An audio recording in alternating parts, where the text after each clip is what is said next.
How long have you had the Mach-E? We've actually had two. You had two? Because we ordered one and then one became available at the dealership in Montpelier. Mm-hmm. Got the one at the dealership. Then when the other one came in, Sold it. we sold the other one. And the other one was 2022. Wow. But yeah, so almost 2 years. It's pretty awesome. Yeah. My coworkers has the Rivian, and those are pretty sweet too. Yeah. Intriguing. It's wild, all these new, totally different looks too, versus cars for years look the same. Now you got these totally new looks coming out. That's better than like the look of the Tesla truck. Oh, God. The Cybertruck. Still haven't seen one up here yet. No, I haven't either, but. Everyone's gonna be talking the day we see it.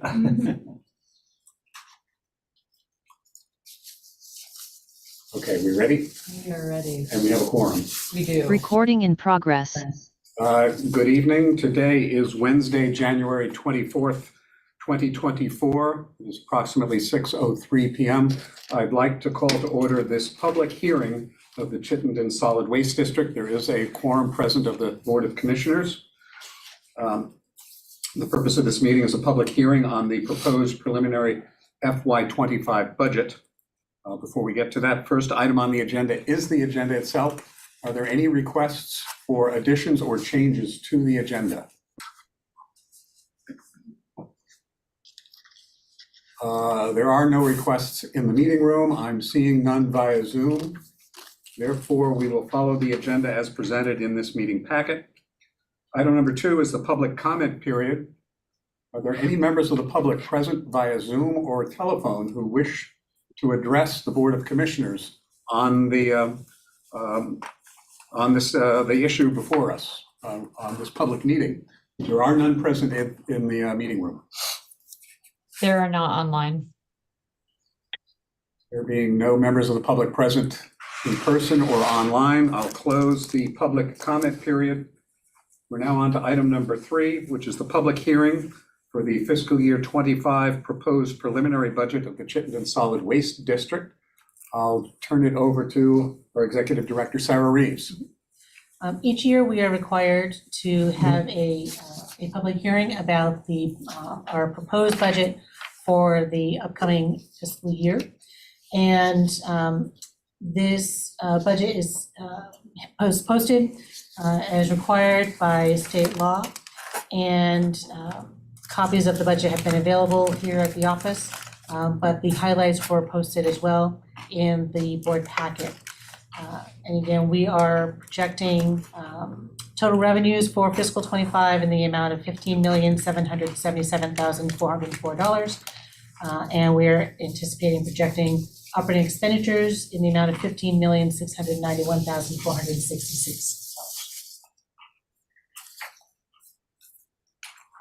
Thank you, Sarah. And I'd also point out that this budget will be further refined through a process, primarily through the Finance Committee of the Chittenden Solid Waste District, with several meetings, well, at least one in meetings in February, where we will be going through the budget in detail. Likely that there will be some changes to the budget, but the bottom line expectation of coming in with a budget with a slight surplus will no doubt be maintained.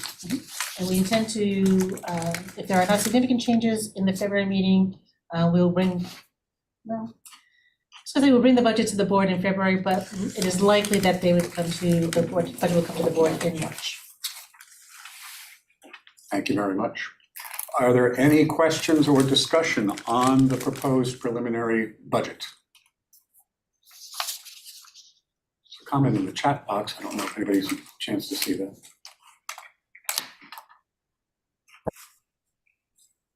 It's just about the camera. Okay.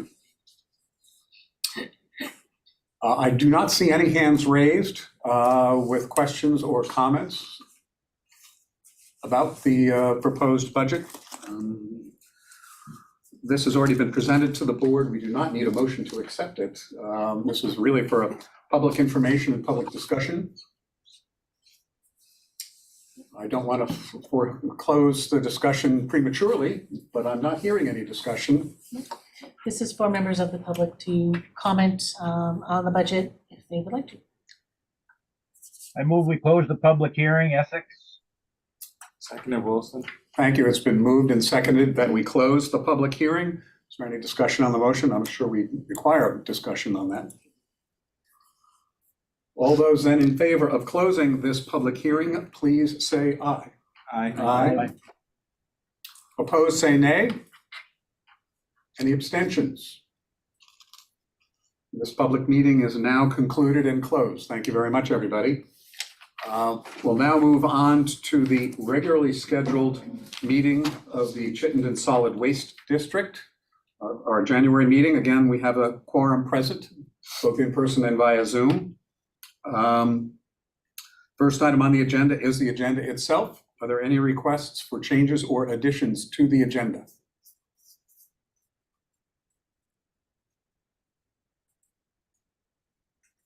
Hearing none and seeing none, we will then proceed and follow the agenda as presented in the board packet. Second item on the agenda is a public comment period. Again, we invite any members of the public who might be present to address the Board of Commissioners with any issues or concerns that they might have. There are no members of the public present.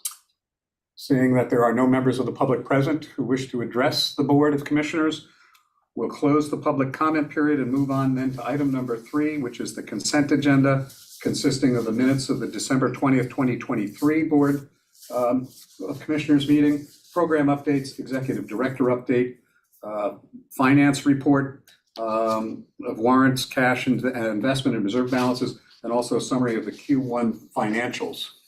Any requests to pull an item from this consent agenda?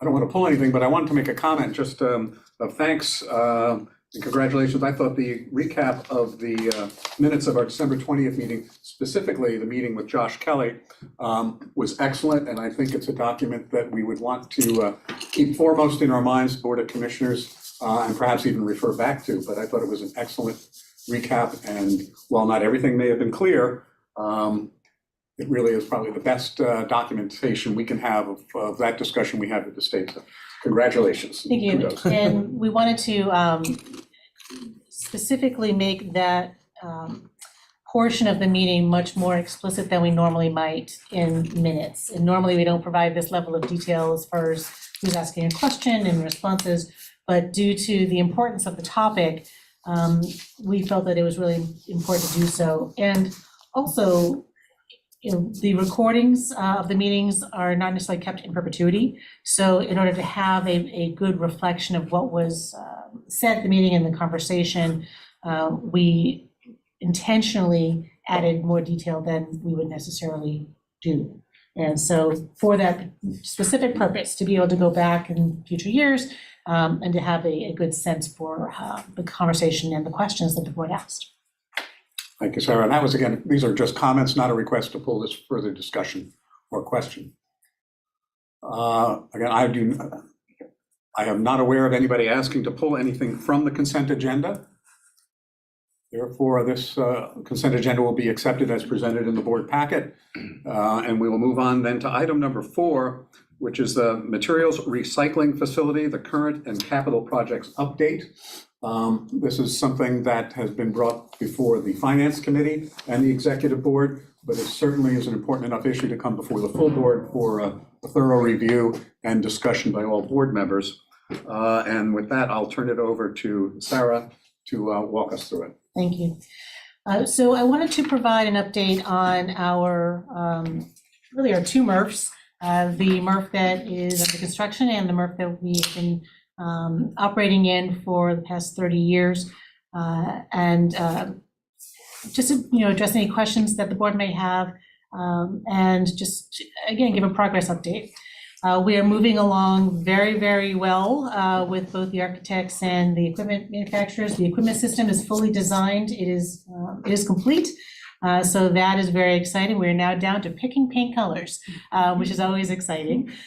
So the goal there is to keep the facility light and bright and reflective of CSWD's branding, but also to be able to have certain parts of the equipment easily identifiable to the public so that when we bring them on tours to see what they've paid for, we can say, these are the things that are doing all the sorting for you, and this is super exciting. So we are literally picking paint colors today, and so that's super fun.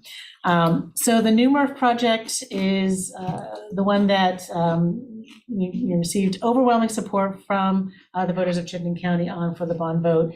And as I think we all can understand, costs are coming in higher than estimated. So has a nickname been found its way for the two MRFs, old versus new? No, so we're just going to kind of keep with old and new for now. New yet to be constructed, and that's why I say old, but it's current. So I'll try to make sure that I'm being clear on that. So now I'm talking about the project in progress, the new MRF. So both components of the project have come in over budget or over estimate. So the equipment price came in about $800,000 over the initial bid from 2022, early 21 actually. And we knew that that was going to be coming in higher, which is why we went back out to each of the 3 respondents to get a new estimate. And then that new estimate from each of them came in over what the board had approved in 22. So, but the 3 revised estimates were extremely close, so we feel confident that the cost of the system is what it is. So that did come in $800,000 over the first approved contract. And the reason we went back out to each of the 3 respondents was because the initial awardee told us that they were going to have to increase the price by $1 million. So we knew regardless that equipment system was going to come in over the cost estimate. So the design, system design is now complete, and it is at that approved item. So that line item will not change. It's higher than we wanted, but it does not change. In that cost estimate though, what is now reflected in the 16.8, that is the outlay. We did also receive a grant from the Recycling Partnership for $250,000 to help cover the cost of one of the optical sorters. So we will be getting that money back over the course of the construction. And we can request reimbursement in phases. So we just need to request the first phase now, and then we'll continue until completion over the next 2 years or so. The building is really where we're seeing significant overestimations, driven by the size initially of the building. So when we were first estimating our needs, we were looking at a 60 to 62,000 square foot building.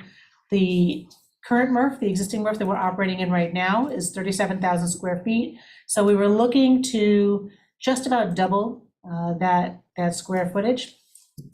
The initial estimate was for a 72,000 square foot building. And the reason there was the processing system also grew by 7,000 square feet. We had estimated 30,000 square feet for the operating system. It is coming in at 37,000 square feet. So basically squaring off that 37,000 square feet led us to the 72,000 square feet. We are working on shrinking the size of that building. The system size has got to stay the same. It cannot and should not get any smaller. In fact, we were agonizing literally over inches to try to regain some passageway for equipment on the north side to the extent of, can we grab another foot here? Can we grab another foot there? Very, very tight, but we feel that where we're at now on the processing floor, the system side is safe and is adequately spaced and gives enough access for mechanics and for repairs and which was critical. So that is not changing. Where we can shave some cost potentially is on the tip floor and on the bale storage floor. And that's important because the main driver in the cost of this building is the cost of steel. That is the primary driver, as is excavation. The excavation, the site work, the earthwork is dependent again on the size of the building, but also the length of the drive in, the road in. And we are starting the road at just across from the Global Foundries entrance on Redmond Road. And we did debate whether we should move that entrance further down Redmond Road, closer to the Velco access road. A determining factor to not do it that way, there's a very, very large wetland just before you get to the Velco access road, excuse me, so we absolutely must avoid that. And we also want to not bring a lot of trucks by the one resident who faces the field. We really want to do our best to not disturb their life any more than is already disturbed with the trucks running down Redmond Road. And so it was really important to us to be sensitive to their needs. Even if we went in directly across from their house, it would not save a ton of space on that road, but that is a driver. Bryn, you have a hand up. Did you want to ask a question at this point? Yep. I'm just curious, for the neighbor that we're looking to accommodate, do they already have fencing or other screening from the road? Would it be something worth considering of offering to build a fence for them? So where their house sits, it's where they're looking directly at the field, so directly at the site, is right in front of them. And they have good trees and visual buffer. We will be planting more visual buffer so that essentially what they're looking at will only be vegetation. So that'll be part of our landscaping plan, is to make sure that there are a couple of gaps in their sight line, that we cover those gaps. So directly in front of their house, they'll see nothing but trees. So we've already talked with them about being sure that we're planting native trees and things that are designed to kind of help buffer noise. And where we're bringing the trucks in, it's going to be as far back as we can, get it into the property while still then maintaining a straight line into the building. And we're doing that also to, again, avoid another wetland. So it does help that it's coming in further down the road from them, going basically down the middle of the site, and then we will screen as much as we can. So over time, should they decide to stay, and they've been there for a very long time, they shouldn't see anything if they're looking right out their living room window. It was really sound and vibration that we wanted to avoid by bringing the trucks in further down by the Global Foundries entrance. Yeah, no, thank you. So that's where some of a big part of the costs are. When we were looking at the road, we did narrow the width of the road, and that is having some savings on excavation, fill, asphalt, et cetera. But we really want to try to claw back as much as we can, and we're 4 million over. I'd love to try to claw back 2 million. That is proving difficult. So this is still in the estimation, it's still in the estimate phase. We have not gone out to bid yet. The construction documents are being developed now, and the RFP will go out in February. So that's really when we'll know how close our estimate is. The estimate also contained a very large contingency, and that was because there were some unknowns in the estimating. 20% is extremely high. Industry standard is about 10 to 12. Right now, we've shaved it back to about 15%. as the estimation gets closer, and we get the actual bids, we'll know whether 10 to 12% is adequate, and it may be. So as we get more of those knowns coming in, so that will take another chunk off of the overage as we're looking at it now. We definitely don't think 5% is enough. It needs to be at least 10%. Again, this does not include at all the community room, the education room. So we will continue to seek grant funding for that, and that probably has a higher likelihood of being funded, believe it or not. So there's also the potential for seeking private sponsorships and or corporate sponsorships that would make sense from many of the great companies that are here in Chittenden County. So that's something I would need to talk with the bond bank about. I'm confident that the square footage of that room will not trip the restrictions on the bond covenant. So I think we have a couple of different options there for that room, but that is not part of this $14 million estimate. Leslie has her hand up. I don't know if you want to. Oh, yeah, go ahead, Leslie.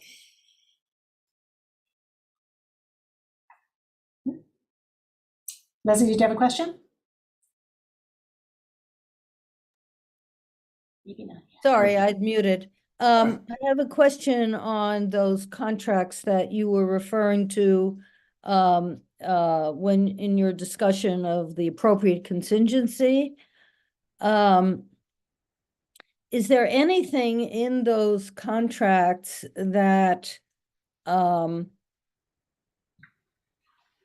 enable the contractor to invoke an additional cost, and I'm trying to remember what they're called in the industry when you make a change in the design or the Change order, yeah.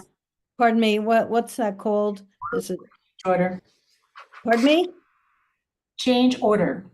A change order, yes. Is there anything in the change orders that might make us vulnerable to something exceeding any contingency, any reasonable contingency? I mean, you're talking about, well, when the actuals come in, then we'll know what the contingency ought to be, but could there be this other change order factor? For in major construction, you can always run into some unforeseen something that to where the project would be vulnerable to further unexpected cost impact. Yeah, that's something that, and the bid documents, the RFP has not gone out yet. It'll go out next month, mid next month. And that is something that I am sure will be brought up by potential bidders when we go through the pre-bid meeting. Would be how do we intend to manage change orders? Because you're right, that could blow a project completely out of the water. And our initial guidance will be, as a municipality, we are really requiring you as a bidder to be as confident as you can be with what we are presenting you. And the documents are very, very detailed.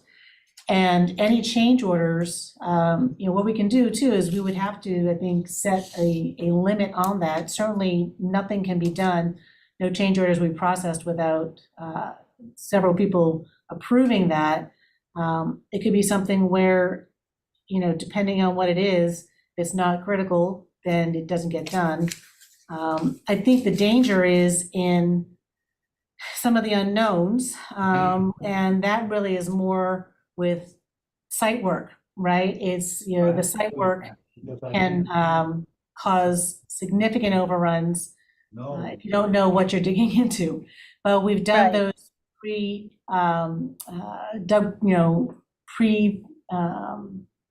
not wells, but they did a geotech.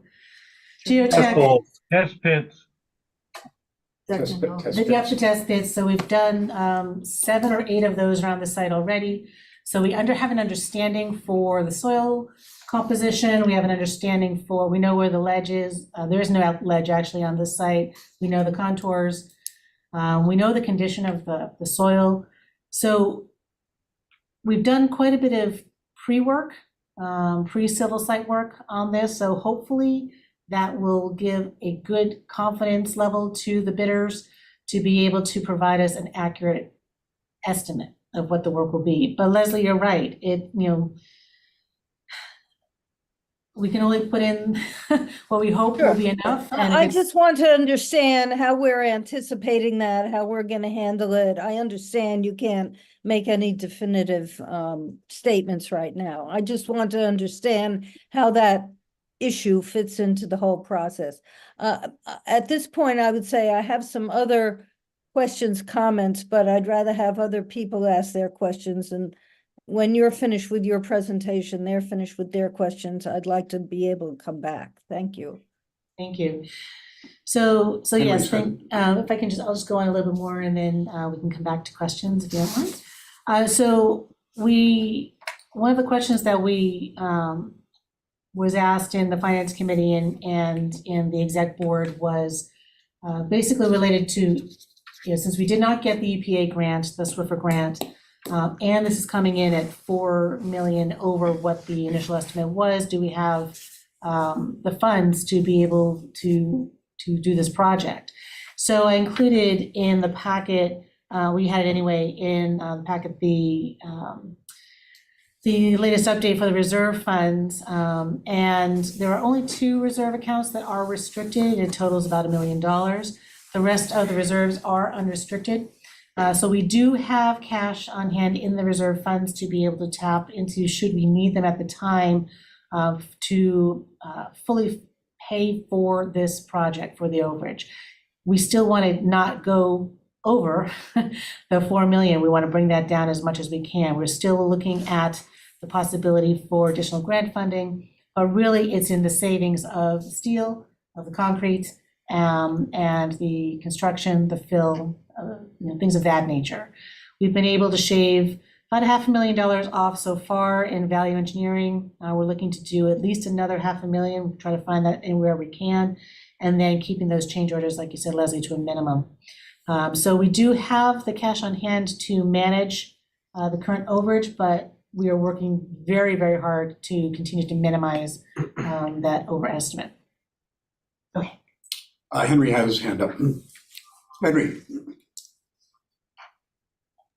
Yes, Sarah, that's quite the effort you got going on there. And the one thing that came through repeatedly is space. Is this, not to tell you folks how to do your job, but just a question, is this MRF being planned in such a way that given more money in the future and need, it's readily expandable and not interrupting the existing floor plan as much as possible? It's a great question, thank you. So where we've shaved off some of the cost is on the tip floor, so the inbound, where the inbound material comes into the facility, and on the bale storage floor where we stack the finished product. That's where we're saving concrete and steel. So the tip floor will be able to be more readily re-expanded. So we could grab that space back easier than we could on the bale storage floor. The reason for that is that we're changing the roof structure to again further save money on the trusses, on the steel trusses. That will make it a little more difficult, quite a bit more difficult, to expand it back out the bale storage. However, we have plenty of room on the actual site to construct bale storage outside of the building if we needed to. We could build a pole barn, we could build a Quonset hut elsewhere on the site that would, if we needed to have additional storage, we could do that. Also in the bale storage area, we have 2 bays for tractor trailer trucks that we could load material directly onto the truck and not have to store it on the floor itself. So we have, and the floor itself right now is basically being doubled, just about doubled on the bale storage.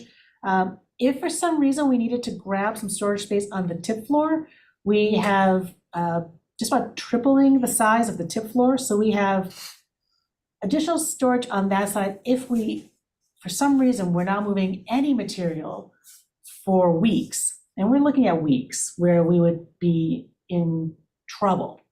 Probably closer to a month. If we didn't move anything for a month, we would be in trouble. Also, depending on what we do with the MRF we're in right now, if we do decide to keep that facility, then we also have, not that we want to load material and unload it twice, but we would have storage capacity there as well. So we have options for bale storage, both on-site and off-site, if we need that. Thank you. Thank you. And we're going to stay on the new MRF still at this point. Yes. I know, Leslie, you said you had some follow-up questions. Just give other commissioners a chance, their first crack at a question. If anybody does, raise your hand. We'll do Bryn, since you were a little bit older in your first question, then go to Leslie, and then the next commissioner after that, that will be Alan.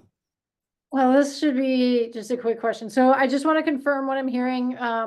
The overestimate for costs, is that 2 million or is it more than 2 million? The overestimate on the building is just over 4 million. Okay. And the overestimate on equipment? With 800,000. Okay. And I'm assuming you've exhausted all possible opportunities for acquiring that additional funding support?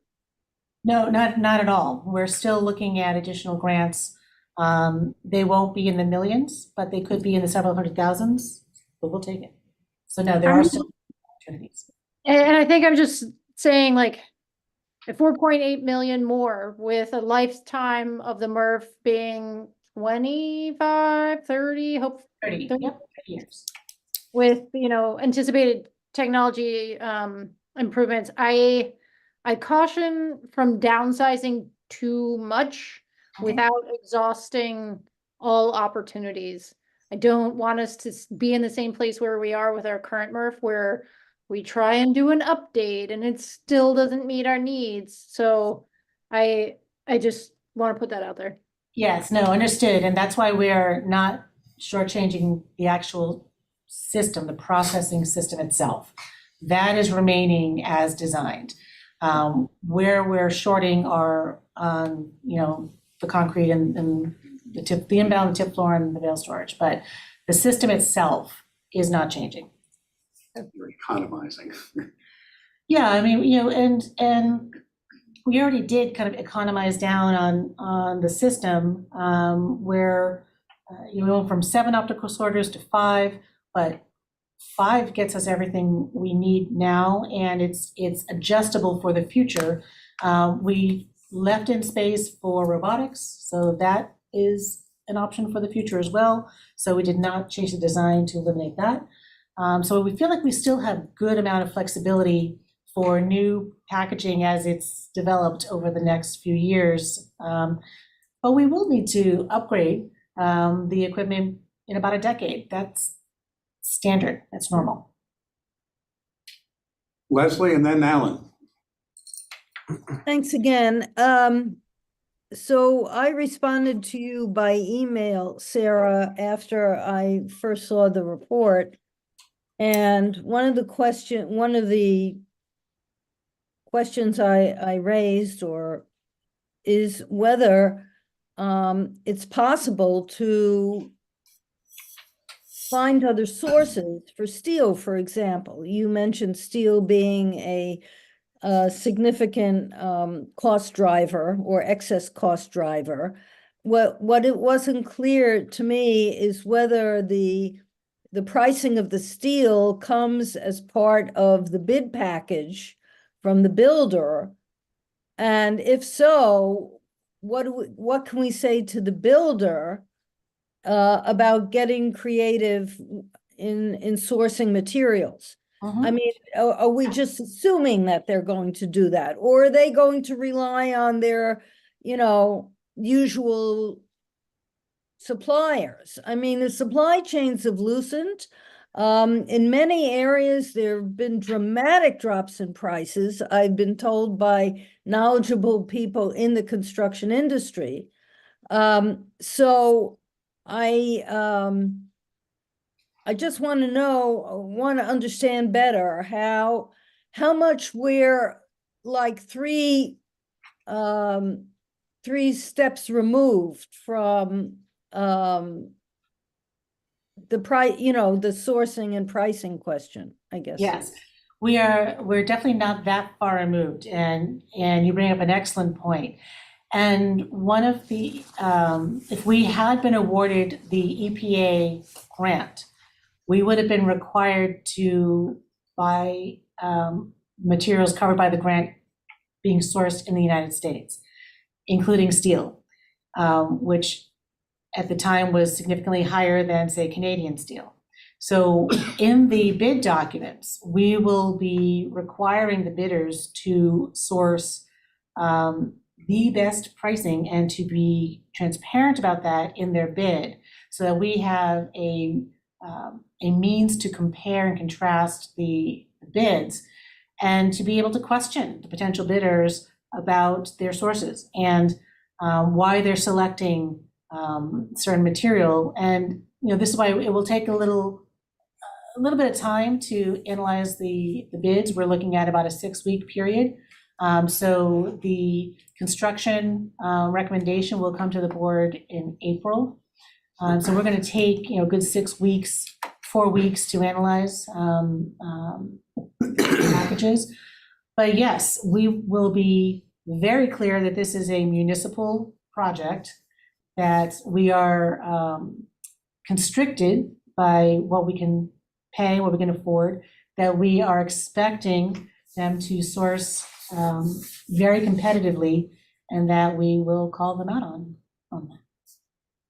And if I could just slip in one other question on the seeking of new grants, is there anyone at the state government that is sufficiently knowledgeable and willing to help us find other federal grants? There's so much federal money sloshing around out there for infrastructure projects.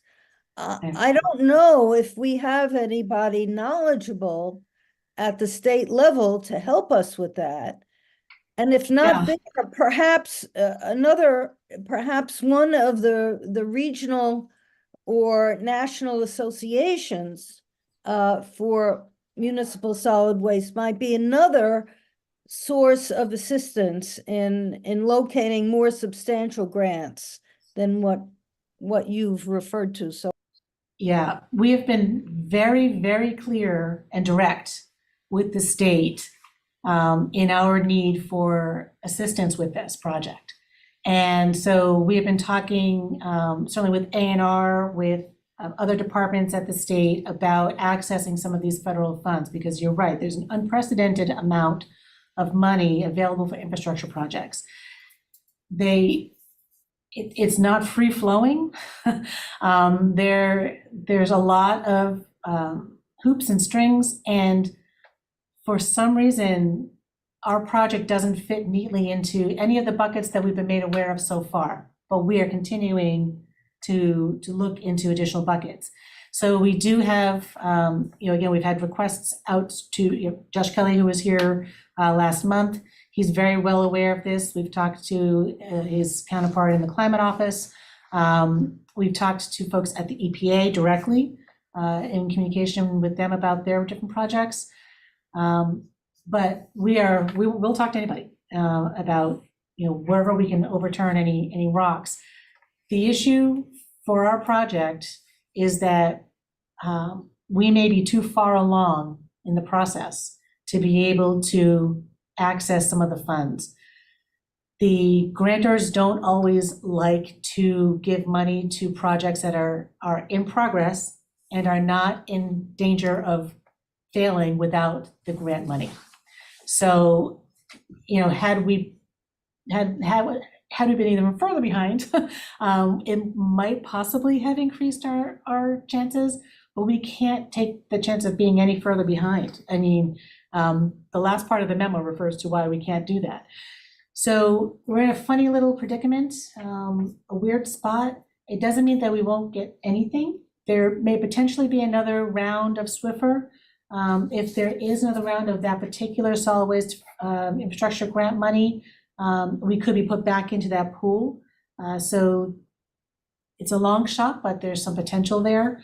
But there is, again, there's climate money, there's energy money, there are different buckets. And so we do have our feelers out to each of the ones that we're aware of, but would happily accept assistance from anyone, frankly. Well, Alan? I just have to say, I'm really sorry to get in Alan's way, but what concerned me was your response to Bryn, because if you're saying that in 10 years, we have to plan for a revisit of the facility in 10 years, in 10 years, will we have replenished our reserves if we're going to draw down those reserves for this project right now? What's the answer to that one? Yeah, so it's not a complete rebuild. It's an upgrade if needed, and we may not need it.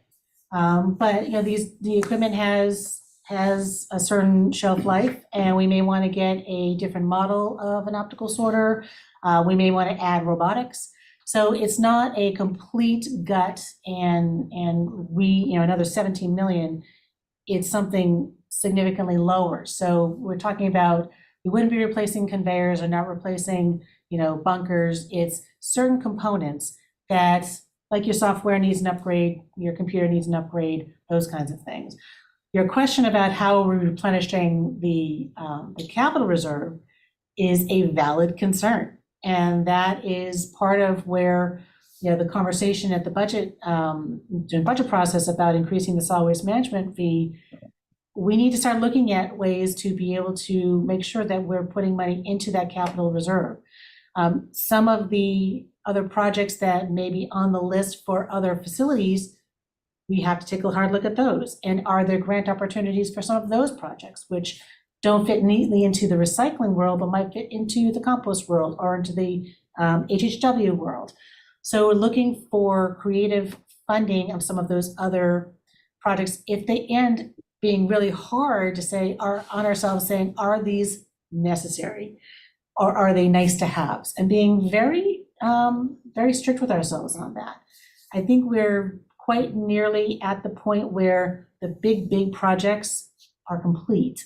So I think we're in a good position to be able to say, okay, our annual capital spend is now going to start to come back into a more reasonable, rational place for every 5 years. Every 7 years, there'll probably be a bump. So how do we plan for that? And that is something that we do want to, as a board and staff team, be having some very pointed and directed conversations about strategies to manage that expectation. Thank you. And thank you, Alan, for your patience. Alan and then Kelton. Yeah, as someone that has over 35 years in bidding public funded projects, I would strongly recommend that we stop talking about our anticipated design costs and construction costs in public session and take that to private session so that it doesn't come back and bite us during the bidding process. I think it's very, very important. Thomas may have something to say with respect to taking it into private session, but I don't think we ought to be talking about prices in public session. And Alan, I thank you for bringing that up. I had the same question for our architect team. And, asking, do we, in the bid documents, do we say this is a project price of X? Or do we say we have estimated this project to be Y? Or do we leave it completely to the bidders to tell us what they think the project is going to cost? And their professional opinion was, well, we've seen it all three ways. I'm like, well, that's helpful but not helpful. So your point is well taken. And I think though, in this instance, because, this is, being mostly funded by a bond that was voted on by the public, it is spending public dollars. I do think that we need to be very transparent about where this project is heading. But certainly when we get talking about specifics of the bids and contract negotiation, absolutely that is executive session conversation. And, as I said, I feel that even before that, my experience is that a lot of these contractors talk to the same subcontractors, and there can be some collusion. I hear you.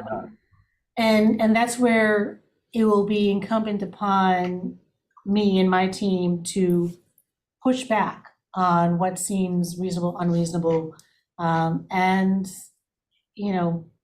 really push hard on the bidders, and just to make sure that we're not being unduly taken advantage of. I hear you, Alan. Kelton? Yeah, just curious, on the East Coast or similar sized MRFs that are handling similar amount of material, are they around the 70-something thousand square feet, or what, like, where are we at size wise, with our amount of storage compared to MRFs of a similar, I guess, stature? Yes, so we are building to be able to accommodate upwards of 70,000 tons annually of material. So if we're looking not at what we're doing now, but at what the future capacity could be, this building size is slightly larger than the average MRF of that capacity. However, keep in mind, there haven't been many public MRFs built in the last 2 decades, right? Yeah. So Well, public or private, like I'm like anyone handling a similar amount of material. yeah, so the systems tended to be smaller, more compact. The actual sorting systems, the way the material is flowing through, tended to be more compact. We wanted it to be a little bit more wider, little bit more space open, in part for, again, ease of maintaining and doing preventative maintenance, replacing, repairing, just movement, safety throughout the facility, being able to combat dust and have air movement through. So we're slightly larger, I would say, that on average for a like capacity. But also, we don't want to be shorting ourselves on bale storage and on tip floor. Any MRF operator will say you can never have enough of either. We're saying, right, and yet the cost is there. So I think your question may be, are we overbuilding? Yeah. And as far as what is needed to move the ultimate goal of material through the system, this is a very well and adequately sized system for that amount of material. And I'm only coming from the perspective of seeing, like, okay, we have a certain, and we've talked about this, certain number of tons in Chittenden County, and a certain number of tons coming from outside Chittenden County, and also coming from, the private where, when we're getting funding, even, where I worked before, for something, we were pushed on the size that we want by private, by a private industry. And I just think, I just look and I worry if we're going too big and making it something, I don't know, I just worry that we're making it, too big to cost so much more, and we might not need that capacity. I mean, obviously I get, 5 days storage, especially in a facility where we have one baler, and when that goes down, that's a major thing. But, in a facility with 5 days of storage, when we probably won't be going down because you have redundancy with the 2 balers, I think it's definitely worth, I think there's, as the board, we definitely have to look and say,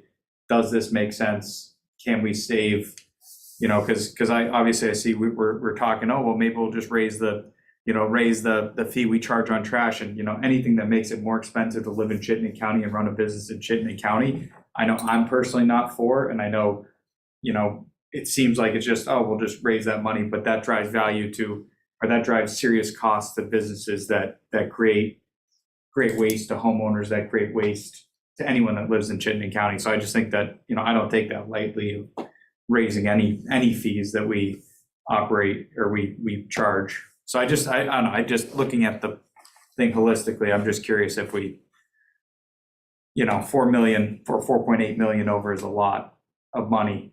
And I just know from where, working in the private industry, if we said we were 4.8 million over, they would, it would come back and say, all right, so either we're not doing the project or what are you doing to get the 4.8 million gone? So, that's just where, again, I think that's, perspective of, looking at the representing, our constituents of Williston and making sure that, we're not making stuff more expensive.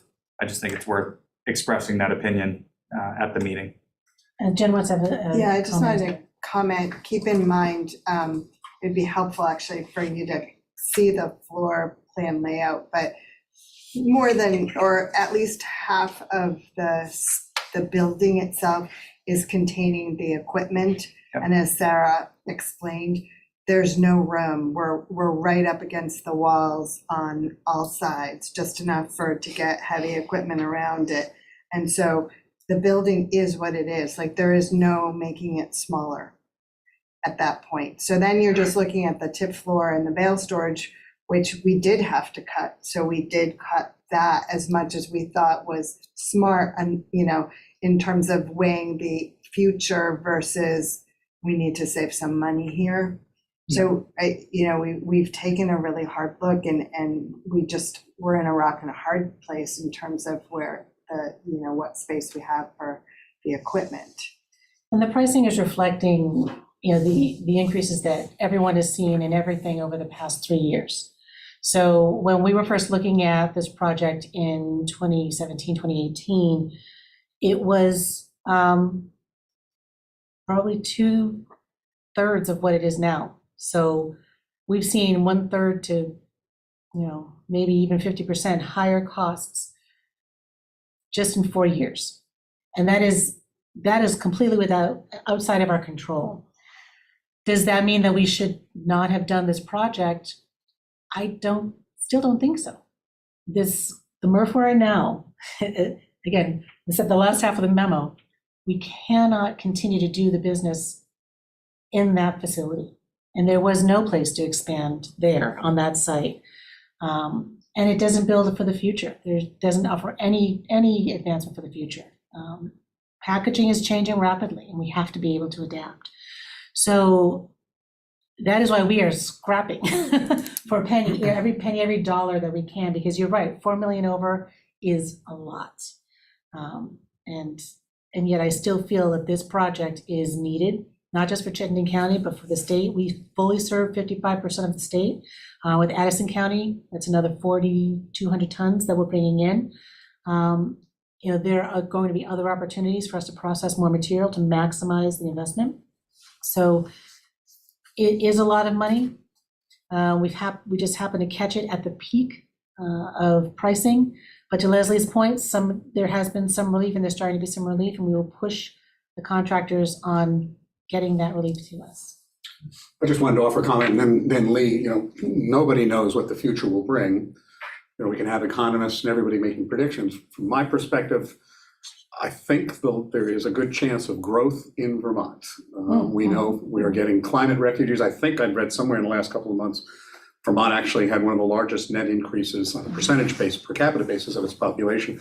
The state is now starting to address the housing issue, affordable housing, and if we get that resolved, there could potentially be a lot more people in Vermont. And it behooves us, we're all lay people, but I guess I go back to Bryn's comment, we have to make sure that we're not building something too small. Certainly we don't want to build something too large. And to answer back, I'm not opposed to, I think we need a MRF, again, clarify my statement. We need a MRF. I'm not opposed to that. From the perspective of any project, for many private businesses, if they say they're going 5 million over, there's got to be some hard conversations. And, again, there's a lot of nice to haves. It's nice to have the equipment really spread out. It's nice to have everything like that for the MRF of the future. But I just still think $5 million or, $4.8 million, I'm looking at raising what's effectively a waste tax. It hasn't been raised in 12 years. But again, I don't think we should have raised it, and I know that last time, what Alan said is when you did raise it, the whole idea was to not raise it in little amounts. So the whole idea was for it to be for the long haul. But, I just look at any way to not make it more expensive to live in. Well, and that's what we're doing, right? Yeah. So I'm letting the board know that we know this is not, we can't just say, oh, well, that's it, throw up our hands, that we're actively engaged in finding every bit that we can to reduce that overage, knowing that, as Jen said, the system size is what we need. And it's not just what we want, but it is what we need in order to manage the material, not just the materials coming in now, but what we don't yet know will be developed, and being able to set ourselves up to manage that material. Lee, and then Paul Stabler. Yeah, I think the longer you wait, the more expensive it's going to get. I don't believe materials costs are dropping that quickly. In comparison, City of Burlington, we used to be able to pave a mile of road for $400,000. Now it costs us over $1 million. Steel is a big driver of cost. We have 2 trucks that we ordered in FY22. It takes so long to make those trucks. They no longer make that model. So we had to go with a year model 2024, and it was an additional 7% and 10% respectively for each truck, $16,000 and $20,000, and steel was a big driver of that cost increase. So I think it's something, I get what Kelton's saying, but the longer you wait, and thinking about language added to these contracts to put these guarantees, you make it so restrictive in bidding. One, we won't even get multiple contractors, but if it's so restrictive, they'll just put some high cost in there just to cover themselves in case there is a possible change order or something they find in construction. But those are just my thoughts. Thank you, Lee. Paul Stabler. I was just going to make comment to Willison's concerns, which are valid, but I think the last time when we actually raised the solid waste management fee last time, we estimated that we would have to raise it again after about 5 years. And we're now at year 12. So, the staff has done an excellent job managing our budget to eliminate, to prevent that. So, again, I don't think we'd be profligate in our spending to do that. Henry. I just have a quick question about the value engineering. I was wondering if you could comment a little more about where you'll be getting hopefully the 1.5, 1.7. Yeah. I know you mentioned trusses maybe, but Yeah. what else? Can you Exactly. squeeze in So, there? yeah, the drivers on the cost are, again, the site work, the earthwork, the digging, paving, as Lee mentioned, the steel involved in the roof system itself, the concrete that is going down in the tip floors. So where we're trying to value engineer, get more value out of that process is in the type of roof. So we are doing a truss roof over the system, the processing system, because we can. So that saves cost. On the tip floor, we can't, because we need to have the loaders go freely back and forth, and you don't want columns in the middle of the tip floor. So we have to have a certain type of roof structure there. So there's no savings on that, but we can skinny up the floor to reduce the amount of concrete that gets poured down, and rebar that is used there. On the bale storage, we didn't necessarily need a wide open space. We could get away with having three columns. The loader, the forklift driver will need to be very careful and skilled, and we will put bollards around each of those columns to protect them, to make sure that when accidents happen, they don't cause lots of problems. But that is where we can change the roof structure from a very expensive clear span, which is no supporting columns, to one that is columned with trusses. That is just a less costly type of a roof structure. The initial road was designed to be very, very wide, very spacious and roomy, because we had the room to do it. But it greatly exceeded the minimum requirement. So we went back to, well, what is the minimum required? And then we did a little bit larger than that, so that we could have good sight lines for trucks crossing and for the scale. But that shrinking of, literally of the size of the road, again, saves on the paving, saves on the excavation. So it's those kinds of Okay. like nitty-gritty Right. things that you look at, but they have a ripple effect down across the structure. Hopefully minor inconveniences for a fair amount of savings. So. Right, exactly. And when you're talking hundreds of thousands of dollars or $1 million, Right. you do it, right? You know, as long as it doesn't impact safety and the efficiency and the efficacy of the facility.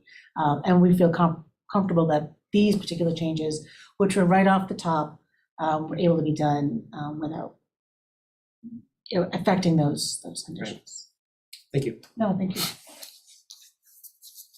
So we've been talking about the new MRF up till now. Are there further questions kind of centered on the new MRF? Because Sarah's going to talk a little bit about the existing MRF as well.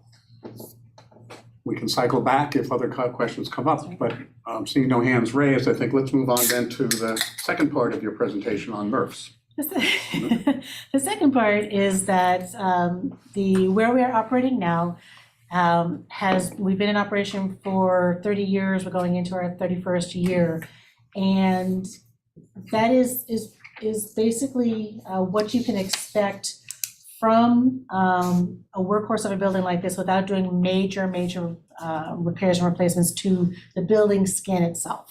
And so we're looking at right now, because everything that was covered under the operating contract with Casella, we had a contract addendum that covered what they would be responsible for as far as replacements. That is now expired. So they were responsible for basically 20 years, 10 years and 10 years of that equipment. Now that's all on us. So conveyors and engines and things like that falls to CSWD. That has, again, been a known part of the contract going back 20 years. So that plus, again, issues with the roof, it's starting to leak in various areas, needs to be patched.